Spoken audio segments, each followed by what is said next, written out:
Hello there, welcome to the Wary Pilgrim Inn. I'm Daniel, the lead developer at Boot Disc Games. Sit yourself down and let me pour you a drink because it's time for the first of a rebooted series of devlogs for our upcoming indie game, Innkeeper. If you haven't heard about our game before, Innkeeper is about running your own fantasy world inn. It's part job simulator, where you have to get your hands dirty, actually doing the busy work of serving food and drink, keeping the fire lit, and maybe hauling off a corpse or two. It's also part narrative adventure.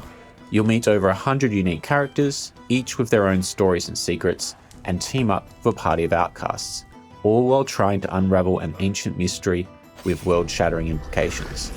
The hook is that each evening you not only serve your guests and talk to them, you also spy on them and eavesdrop on their conversations. Then, when they are all fast asleep each night, you sneak into their bedrooms to see what you can steal. But don't worry, you're not necessarily a villain. Many of your guests are bandits, tomb robbers, and other ne'er-do-wells who probably deserve to leave the Wary Pilgrim a little lighter. If that sounds like your kind of jam, you can wishlist Innkeep right now on Steam. So, as you can see, Innkeep has a bit going on.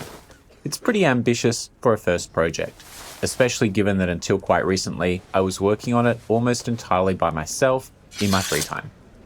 I'd wanted to make my own game ever since the 90s, when I was an Ultima fan who made text-based games in Quick Basic. But it wasn't until many years later that I really took it seriously. In 2015, I found myself working as an in-house Japanese translator and interpreter at an animation studio in Tokyo. Seeing all the creative work going on around me inspired me to take a proper shot at making a game. That was the beginning of Innkeep. After working all day in my cubicle, I'd ride home on the train to my tiny apartment, boot up my laptop, and try to get a little bit done. And in the early days of prototyping, things moved fast. I made a dev diary series that I updated regularly, sometimes every week or two, introducing new mechanics and ideas. It was a really exciting time. But then the space between updates became longer.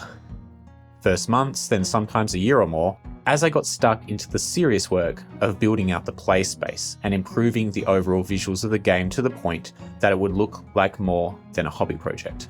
And somewhere along the way, I just stopped doing dev diaries altogether. But I never stopped working on the game. And last year, I was fortunate enough to secure a deal with a publisher, Mythright, making it possible to start my own studio, Boot Disc Games, in order to finish the game. Now I'm working on Innkeep full-time, and I've been able to get some extra help from a bunch of talented people. Ben Chandler has been creating wonderful art for different game assets, including the characters. Torgeir Furida created the awesome menu art, and is also working on cool content like the guest portraits and different icons. Keegan Martins has been tackling challenging programming tasks and helping with some difficult design problems.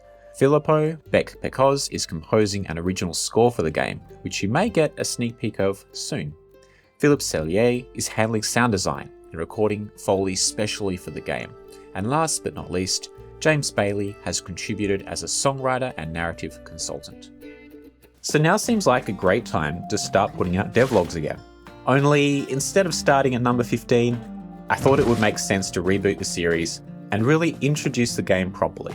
This time with a real microphone, some video editing, and a script.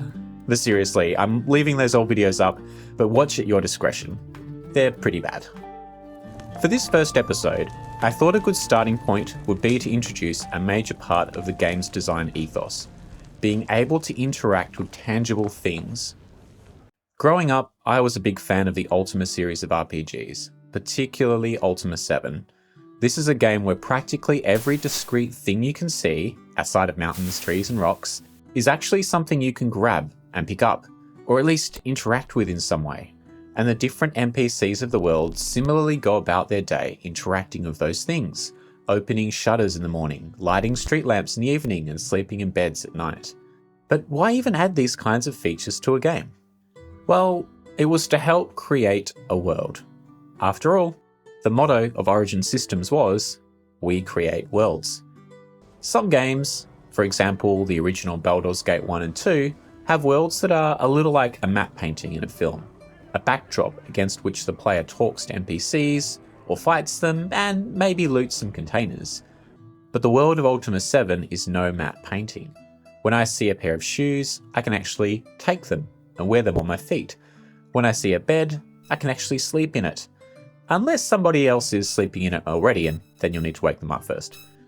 This is a game where you can even bake bread, taking flour from sacks, mixing the flour with water, putting the dough in the oven, and waiting for it to rise. The overall effect of allowing for all these little interactions and populating the world with all these different tangible things is that it helps the player to believe in the world as a meaningful context.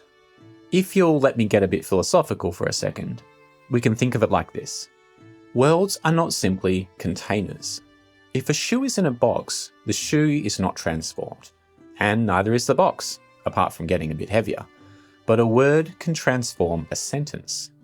In a similar way, our understanding of the world shapes our perception of things, and the things we encounter in the world shape our perception of that world.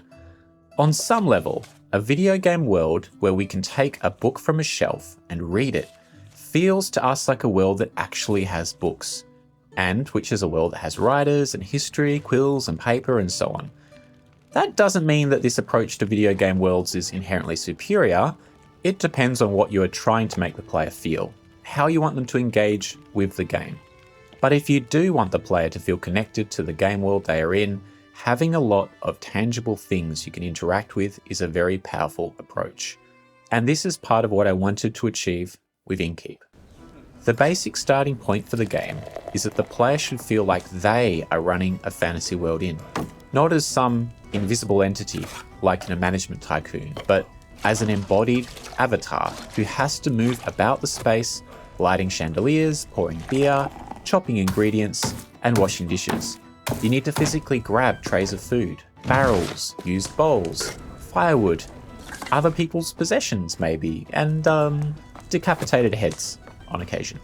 All these little interactions that you do might seem a bit like drudgery, but the real point is to help you feel connected to the space that is the Weary Pilgrim Inn, as a meaningful context or simple repeated domestic interactions with different things.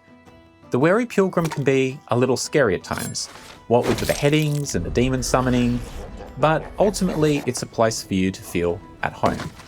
Like a sentence has words, and a song has notes, an inn has tables, benches, barrels, cauldrons, tankards, bowls, candles, beds, trapdoors, stables, firewood, fireplaces, guests, and a busy innkeeper. That's you. Alongside an emphasis on tangible things, there's one more design choice I made at the beginning of the game's development with the aim of fostering a sense of immersion. Having a vanishing point perspective. In a game with a first-person perspective, the player is always already spatially located within the world. Things are near or far, up or down, left or right of where the player is. Innkeeper, however, is a 2D third-person game. Typically, such games opt for something like an isometric perspective. In these cases, everything you see is given in the same manner, regardless of where it is. A chair which is near the middle of the screen is shown in the same perspective as a chair which is by the edge of the screen. This makes complete sense for games set in a large world with a moving camera, because what is middle and what is edge is fluid. But the result is a kind of objectivized view of what is visible. In other words, it is not an embodied view, the view of somebody who is in the world in a particular location, looking at it from a particular angle. With Innkeeper, however, I decided to do things a little differently. Almost all of the game is set within the confines of one location. You do not travel across a large landscape. Because of this, I had the choice of making the view that of a fixed perspective, comparable to what we see in classic adventure game titles. The idea was to bring the player closer into the space, as though you were embodied. I've sometimes compared the result to being like a dollhouse. There is a middle, a left and a right, a high and a low, and the things which you see in the play space are given in different perspectives depending on where they are. This also allows for some neat effects that are fairly unique to the style. For example, when the player enters a bedroom, the screen is not moving over to where the player is, but rather the wall which conceals the bedroom fades away, revealing what is behind it. Likewise, when entering the cellar, the floor fades away, showing what is underneath from the same fixed perspective as before. Even if the view of the play space does move, what is shown within your screen in other words, the perspective remains fixed and the same. Sometimes getting that perspective right was tricky. It also meant a lot of work when it came to furniture. In an isometric game, you could make one bed and just use it everywhere really. But in Innkeep, practically every bed is shown at a slightly different angle and needs to have its own art. Along with the visual representation of the world, there were some other design choices I made which were intended to help generate the feeling of inhabiting the game space. A minimal use of UI is one of those choices. Although it has a very pragmatic motivation behind it as well, I don't want to spend heaps of time making lots of complicated UI design, this fits with the tangible things I talked about earlier. As much as possible, I always wanted the player to directly interact with the world, rather than a menu screen. There's a lot more to talk about when it comes to the basic design ethos and features of Innkeep. For example, the way in which we handle conversations, eavesdropping, charming and stealing. But these are topics for future videos. I look forward to taking a look at some of these next time. Also, if there's anything you'd like me to talk about on the subject of the game or the process of making it, just let me know in the comments. I'd love to answer your questions in the next video. So long everybody, I hope your stay at the Weary Pilgrim has been restful. Safe travels. And maybe don't check to see if you still have all your belongings until you're a few miles down the road.